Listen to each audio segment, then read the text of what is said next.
Magandang araw sa inyong lahat. Ito po muli si Dr. Kasem. Sa pangalawang segment ng episode na ito, pag-uusapan natin ang pangkalahatang diskarte sa pagtugon sa mga pasyente na biglaang nakakaranas ng dyspnea o hirap sa paghinga. Kapag ikaw bilang isang emergency room clinician ay naharap sa ganitong sitwasyon, mahalaga na matindaan ang mga sumusunod na primary goals.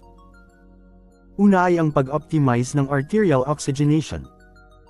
Siguraduhin sapat ang oxygen na nakakarating sa dugo ng pasyente. Pangalawa, alamin ang pangangailangan para sa emergency airway management at ventilatory support. Ito ay para masigurong patuloy ang supply ng hangin sa pasyente. Pangatlo, tukuyin kung mayroong life-threatening condition. Kasama rito ang acute coronary syndrome, acute heart failure, arrhythmia, pericardial tamponade, pulmonary embolism, pneumonia, COPD exacerbation, at asthma. Kabilang din ang angioedema, anaphylaxis, poisoning tulad ng sa carbon monoxide, at trauma na maaaring magdulot ng pneumothorax o hemothorax. Pang-apat, tukuyin ang pinakaposibleng sanhi ng dyspnea. Mahalaga ito para sa targeted na paggamot.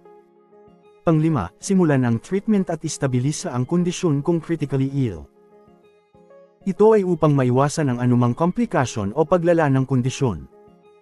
Ngunit, may mga potential pitfalls din tayo na dapat iwasan sa pag-approach ng isang pasyente na may acute dyspnea, kasama na rito ang mga sumusunod. Una, hindi agad na secure ang airway. Pangalawa, hindi pagkilala at agad na pagtugon sa mga abnormal na vital signs at senyales ng paparating na respiratory failure.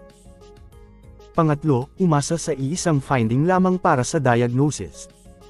Pang-apat, hindi pagkakaroon ng sapat na differential diagnosis. Pang-lima, hindi maayos na monitoring sa clinical course ng pasyente. Pang-anim, pagpalya sa pag-consider ng carbon monoxide poisoning, methemoglobinemia, o pulmonary embolism. Pang-pito, maling interpretasyon sa takapnea na maaaring hindi naman dahil sa respiratory abnormality. Pang-walo, pagpapalabas ng pasyente mula sa emergency room na may unstable na respiratory status. At ang panghuling pitfall ay ang pagpapauwi ng pasyente na walang sapat na follow-up instructions. Sa pagharap sa mga pasyenteng may dyspnea, ang bawat segundo ay mahalaga.